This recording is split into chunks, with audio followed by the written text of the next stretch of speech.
Hey everyone, and welcome to Business Boutique. I'm Christy Wright, and today we are talking about certain habits that you need in your life, and I do too. Now I'm going to tell you, when I look back at the last 10, 15 years of my adult life, I start to realize there are seasons that were really good. And there were seasons that were not so good, and I can almost always trace the root of the good or the bad of that particular season to the habits that I had. You know, there's one particular season where I was in the best shape of my life. This was several years ago, and it was when Rachel Cruz, Dave Ramsey's daughter, and I decided to start working out in the mornings before work. Now, Rachel lives in Franklin, Tennessee. I live in Brentwood, Tennessee. There is a Franklin YMCA right by Rachel's house. It's 1 mile from her house. And there is a Maryland Farms YMCA literally 2 miles from my house. But both of us would drive past those YMCAs to meet in the middle at the Brentwood YMCA just so that we could work out together. Now, y'all, there was something so powerful about this season. I got up morning after morning, week after week, month after month, and I would go work out with my friend before work. We would run, we would do elliptical, we would do weights, and it was amazing to see how our bodies truly transformed over that period of time. Now, we didn't have any lofty goals. It wasn't that we needed to lose weight. It wasn't that we had some particular thing that we wanted to accomplish. We just wanted to get healthy. This is so funny to tell you guys, but I guess I can. Rachel won't mind. We would even text each other pictures of like our biceps. Like, look how much my bicep is growing. And we actually had biceps. It was amazing. But you know why that season was so special and why I saw such improvement? It wasn't because I had a very short period of time with a high intense effort. It was a long period of time, and it was just having the habit. Day after day, week after week, getting up and showing up. And the result was I was healthy. Rachel was healthy. We were in the best shape of our life. We had more energy than ever before. We looked better than ever before. Clothes felt better than they ever had before. And we had biceps. Like, who would have thought? But you know what? The result of that wasn't something super impressive. It wasn't even something that, believe it or not, was super difficult. Now, of course, getting started that first week was difficult. But after that, it got easy. Because why? Because it became a habit. That's why I want to spend this episode teaching you about habits. Now, we talk about goals a lot. Y'all know I am big on goals. Goals are impressive. Goals are exciting. Goals are energizing. Goals are important in your life and your business, but they are different than habits. See, the thing about goals are that goals tend to have a starting point and an ending point. They are some intentional action where you are taking an initiative that has a starting line and a finish line. It's usually new, it's usually big, it's usually impressive. Habits aren't. Habits are just this recurring action day in and day out. It's often not new, it's not big, it's not impressive, it's just a part of you. And these habits are often just small changes. Just tiny tweaks. You turn the knob here, you improve this here, you change this here. And what's interesting is you will see over time how they make an impact. But at the time of making the change, at the time of creating the habit itself seems insignificant. It's not impressive. It's not exciting. It's not a big deal. It's not something that you feel like is even making that much of a difference. Like, for example, creating the habit of going to a restaurant and choosing water over Coke, or creating the habit to first thing in the morning, instead of grabbing your phone and scrolling Instagram, you pick up your Bible and read a scripture for the day. Those are tiny things. They're not impressive things. But over time, when you choose water over Coke and read scripture over Instagram, I guarantee you will see a change in your life. But it didn't happen because you set a big, giant, huge goal to do it. It happened because you created a habit. Day in and day out, these tiny wins, you start to see change over time as they become a part of you. They don't have a defined finish line where you're done and fall off the wagon, stop working out, stop eating good, stop choosing water. It just becomes a part of you.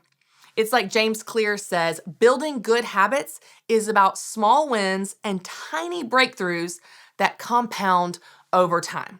Now, let me just give you some examples of some of my habits, okay? Now, I have good habits, like you, and I have bad habits, also like you, let's just focus on the good. I have plenty of bad habits like picking my face and procrastinating and letting my car get very dirty, but we don't need to go into all that. We don't need to talk about that. Let's talk about the good habits because that's what we're going to try to create today in this episode. Okay, here's some examples of mine.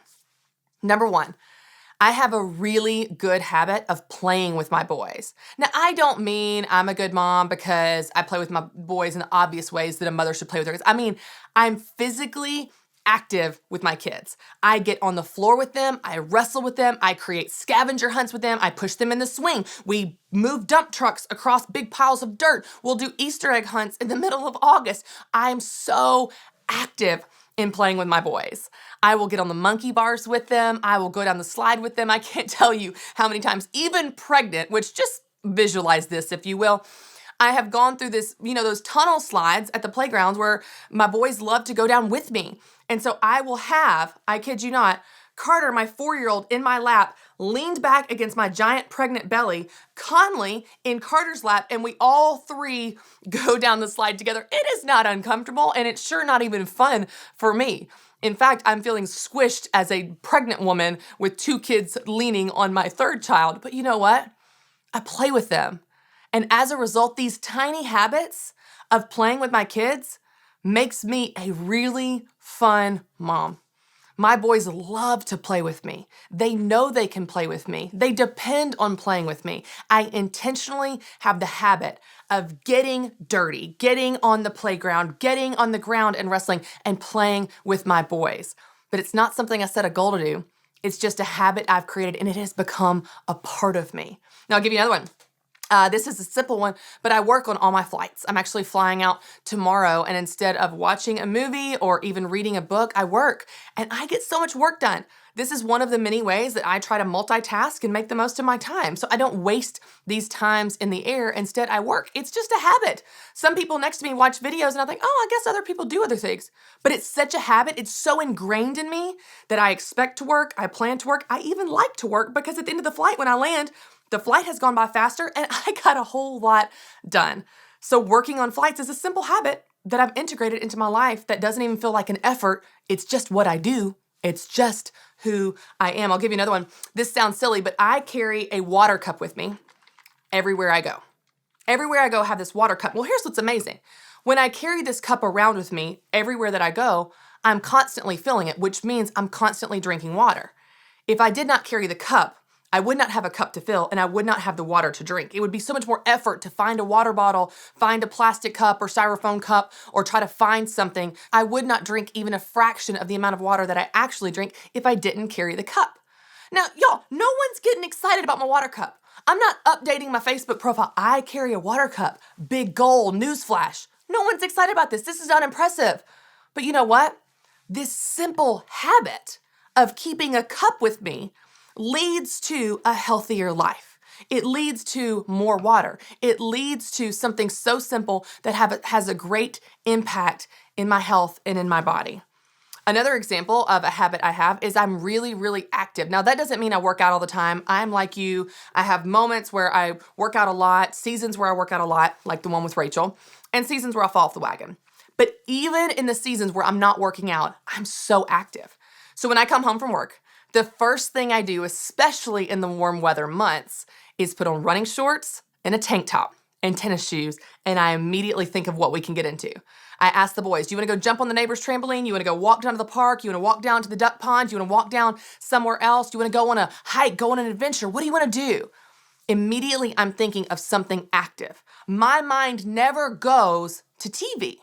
My mind never goes to sitting on the couch. My mind never goes to sedentary positions, sitting, doing nothing. It's become a habit.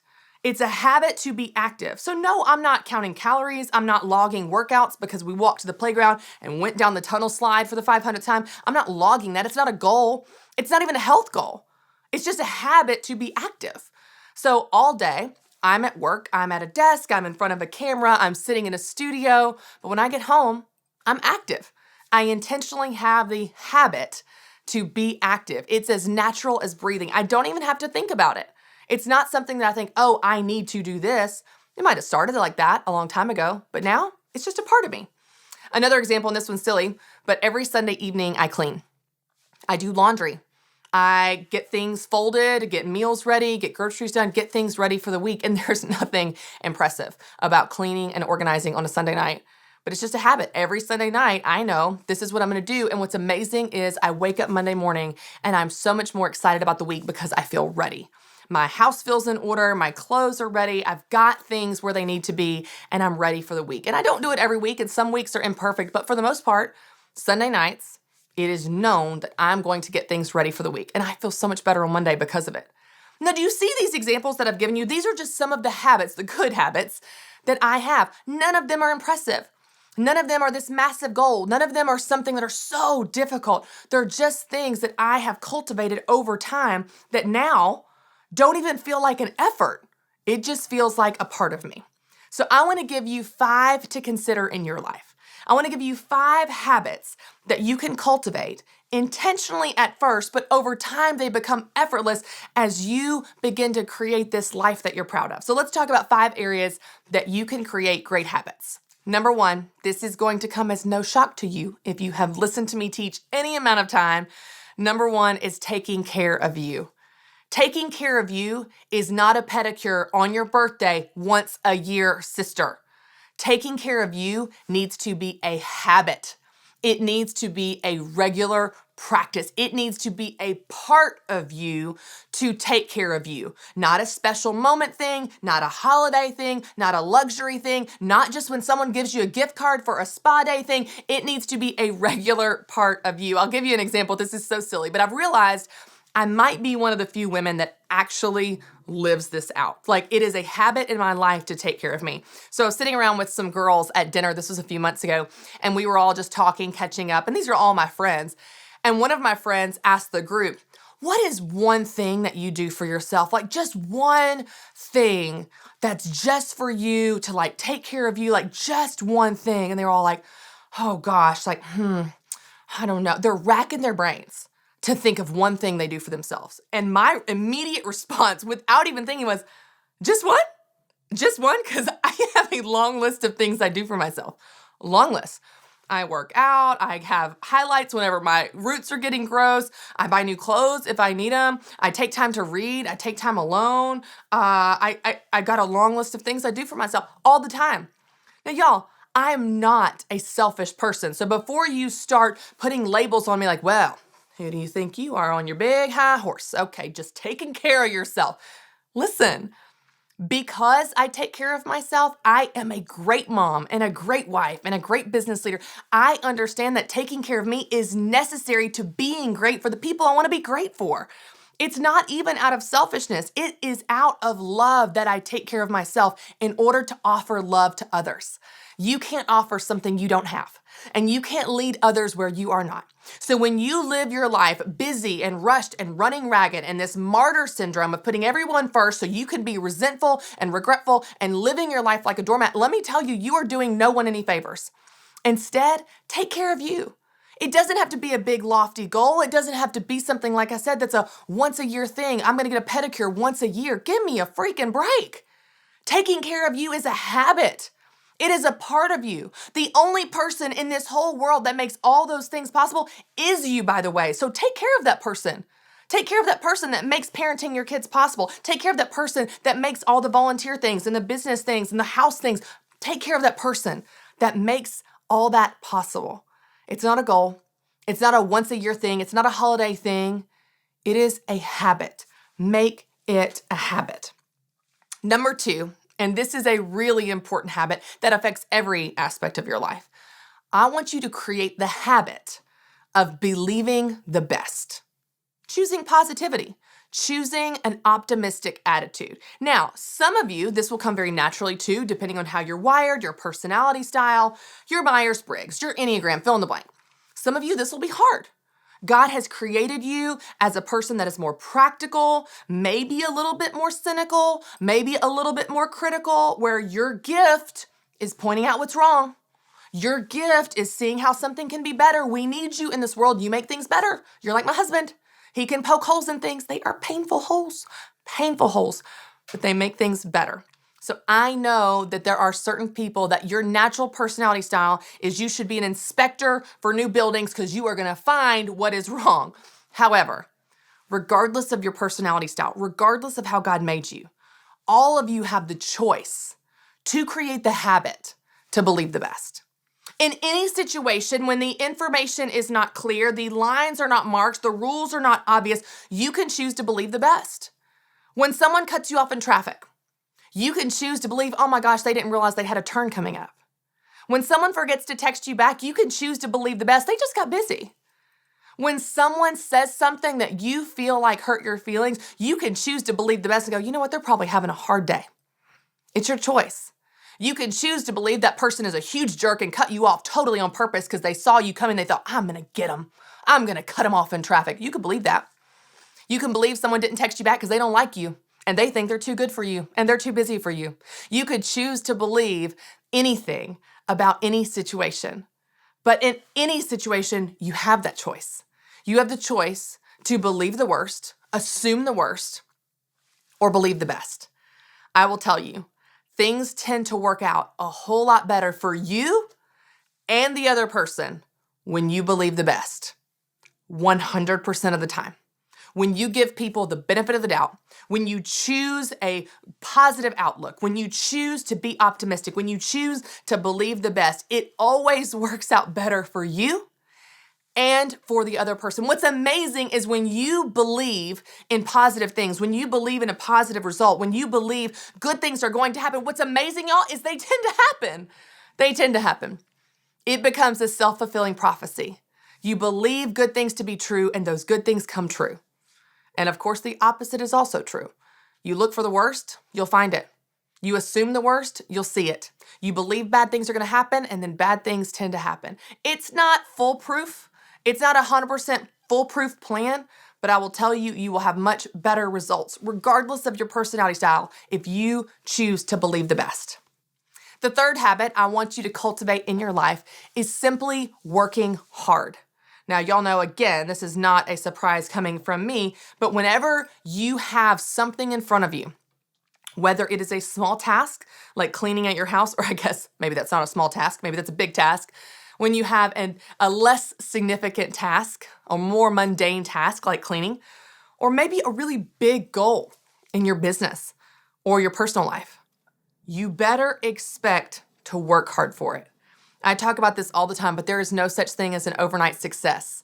Not in your marriage, not in your parenting, not in your house, not in your kids, not in your finances, not in your business. There's no such thing as an overnight success.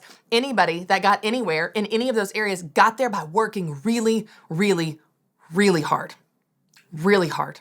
You're going to work like it all depends on you and pray like it all depends on God, but it takes both. Do not sit around on your couch for 7 years waiting for God to show up, because I promise you, God is attracted to activity. God can turn a moving car, but you better get that car moving. You better work hard for what you want. I love this story of Peyton Manning. When he was drafted into the NFL 25 years ago, they asked him what he was going to do with all that money. Think about that question. You've got all this money. You've just been drafted into the NFL, most athletes' dream. What are you going to do with all that money? What would your response be? Mine? I would be like, oh, there's clothes and shoes, and I think I'll get a bigger house. I'd like a boat. I could think of all the things that I would do with that money, because that was the question. The question was, what are you going to do with that money? But I absolutely love Peyton Manning's answer. You know what he said? He said, I'm going to go out and earn it. He didn't focus on the money. He focused on what he needed to do to make himself worthy of it, to earn it. You know what? That's true for all of us, regardless of if you're not being drafted into the NFL, which I would be willing to guess most of us are not. You still need to earn it. What do you want? You're going to have to work for it. I love how scripture says, whatever you do, work at it with all your heart as working for the Lord, not for men. Don't worry about what other people see. Don't worry about the credit you get, the recognition, and whether anyone cares how hard you work. Don't brag about how hard you work. Instead, that's between you and God. You work at it with all your heart as working for the Lord, not for men. Number 4, and this is a really important one as well. I want you to create the habit of investing in relationships, investing in the relationships around you. You know, it's amazing how there is such a direct correlation between the quality of life that you have and the quality of your relationships. They tend to go hand in hand. The quality of your life will be a direct reflection of the quality of your relationships. And we are wired for relationships, but so often we get caught up being busy. We get transactional. We're having false relationships on social media. We don't have real relationships. Instead, I want you to create the habit of investing in real relationships. Get together with your friends in person. Plan vacations with your friends, with people in your community group, with other spouses, with other couples, with other families, in person on purpose. And there's one particular relationship that I want you to be insanely intentional about. That's your marriage. If you're married right now, I want you to know your marriage is not secondary to anything. Not to your work, not to your business, not to your children. I know you love your children. I know your spouse loves your children. And I know that both of you would step in front of a moving train for those children, as you should. But here's the danger. You love them so much that it's very easy to put them first in such a way that your husband fades into the background. He disappears. He becomes a business partner that you manage the household with. And you did not get married to have a business partner. You did not get married because you needed someone to help you with the household chores and landscaping and lawn mowing. You got married because you loved that man, because you all had something before children. I went on a vacation earlier this year with my husband, Matt, and we take a vacation every year. Every year, gasp. Every year, just he and I. Every year, our children are cared for by someone else, like my in-laws or my mom or our nanny or any long list of people that are wonderful, capable caretakers. And my husband and I go off for a long weekend, typically 4 days or so, to the beach. We just go to the Panhandle in Florida. It's nothing fancy. It's nothing impressive, but it's time alone and it's sacred. And I can't tell you how much we love it, how much we need it, how fun it is to be silly and get back to just us being us. Us being best friends, us being in love like we were before kids sucked the life out of us, which tends to happen really easily. Well, when I was on vacation this year, I posted a few pictures, and I can't tell you how many messages I got from women saying, how do you do it? Like, how do you go on vacation with your spouse and not feel guilty? How do you leave your kids? I have not been on a vacation with my husband. I've not been alone with my husband in 6 years. I got that message on Instagram. We've had kids the last 6 years, and I don't want to leave them. I feel too guilty. And I haven't been on a vacation with my husband out of town in 6 years. Y'all, that message broke my heart. I felt sorry for her, and I felt sorry for her husband. You have got to invest in your relationships. Your marriage will not be amazing by accident. Your marriage will not be flourishing in 30 years by accident. And if you are not careful and you put your kids so first that you lose your spouse, which makes this entire family unit possible, by the way, if you get so obsessed with revolving your world around them, then here's what's going to happen. Aside from the fact that you are losing 20 years of your life with your spouse, this person that you love, but when those kids go to college, oh my God, you've got nothing left. You're sitting across the table from a stranger. And you don't know how to rekindle what you lost 20 years ago. Don't let that happen. Invest in your relationships, especially invest in the relationship with your spouse. Go on dates, go on vacations, have time without the phone, have time without the kids, have time doing things that married people do, okay? Make your marriage a priority. Make it a priority if you want to have a good marriage. It doesn't come from a big goal. It doesn't come from one major impressive effort. It comes from the habit of investing in it. And then lastly, I'll get off my soapbox, even though it's very hard to because I get excited about this. The last one is the habit of protecting your time. Your time is the most finite resource that you have. And if you don't protect it, I guarantee you everyone else around you will tell you what is important to you, what you should focus your attention on, what you should focus your energy on, how you should spend your time. It is your right and responsibility to protect your time, because I promise you, if you don't protect your time, no one else will. No one else will protect it for you. So what makes it on your calendar? What makes it on your schedule? The only person that should be deciding that is you. But it's not a big goal you set, it's a habit you create where you protect it because you realize this is the most finite, valuable resource you have. It makes up your life and you get to decide how you spend it. All right, y'all, those are 5 habits. Like I told you in the beginning, it's not comprehensive. You can add to this list. What are habits you want to create? Maybe it's stopping some bad habits like chewing your nails. Maybe it's creating some new habits like working out in the morning. Maybe it's something in between. Whatever it is, I want you to know that your life is made up of the habits that you create and the habits that you live out every single day. So choose good ones. Hey guys, I'm Christy Wright, and welcome to our weekly coaching tip. I want to give you a tip today that's going to help you create content. Now, you guys probably know content is really important to your business. This is how you add value to your customers, especially in social media. But where does content come from? Well, I'm going to give you a few options today. There are 3 options of how you can add value to your customers. Let's look at option number 1. Option number 1 is where you actually create the content yourself. You think of the ideas and you write them down.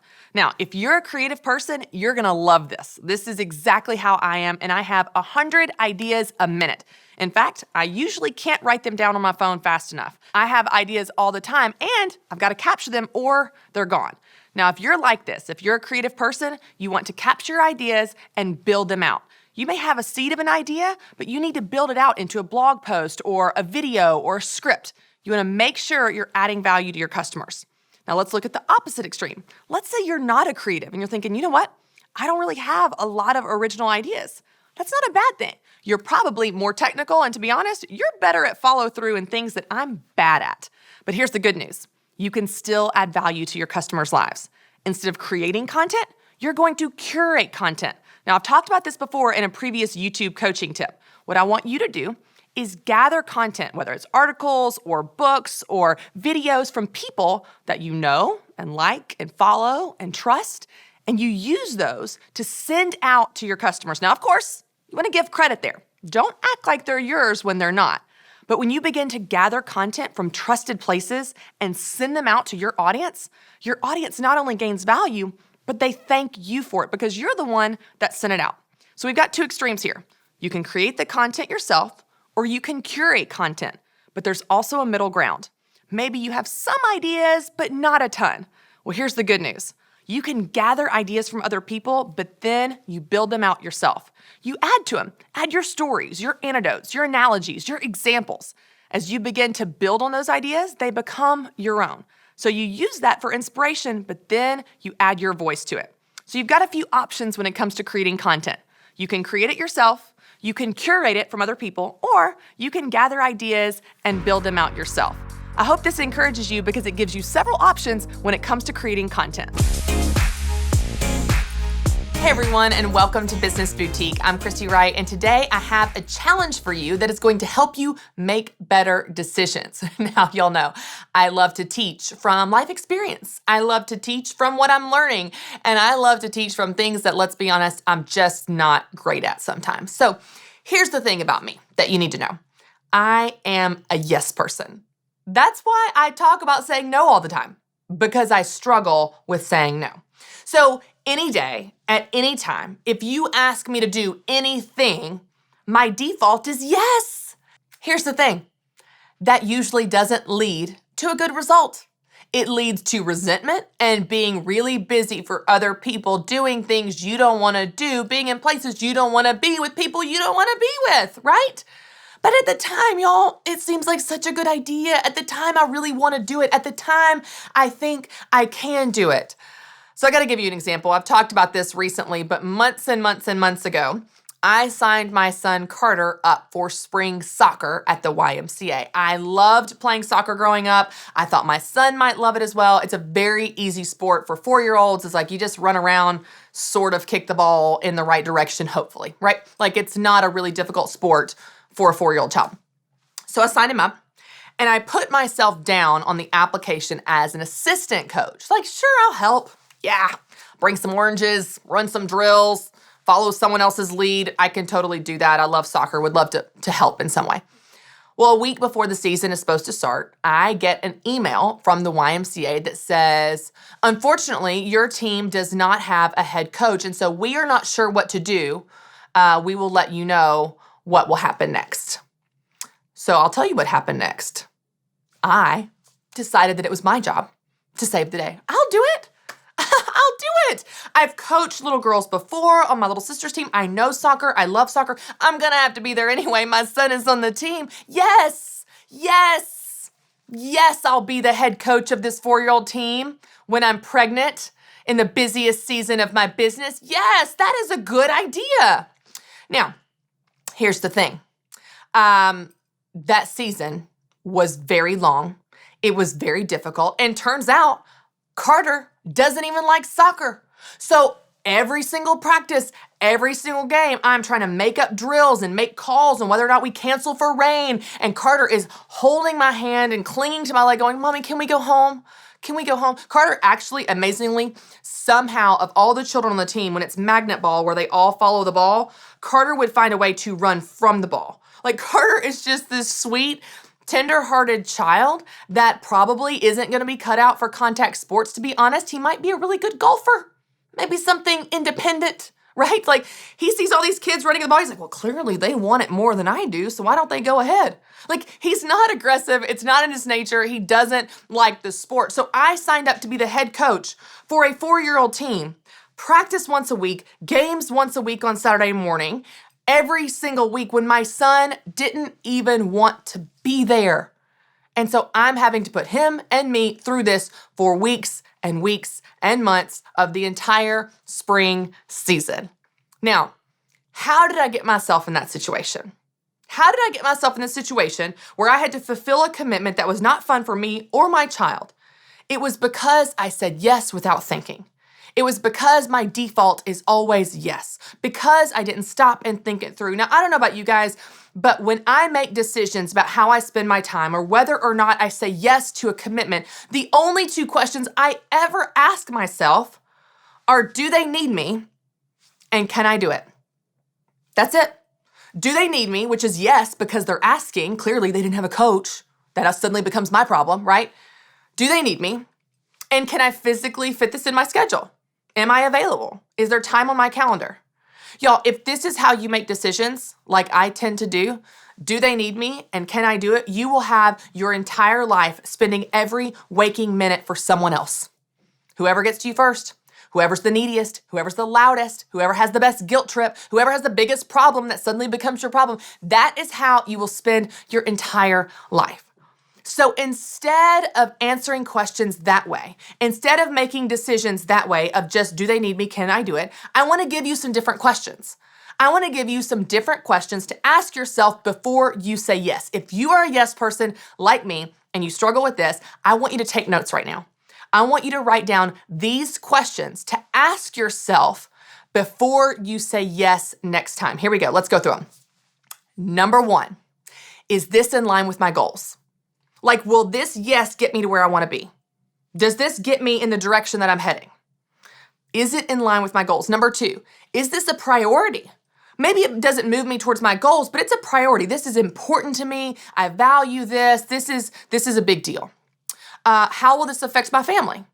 How will it affect my family if I say yes to this thing? Will it pull me away from something that affects them, that I need to consult with them? Do I want to do it?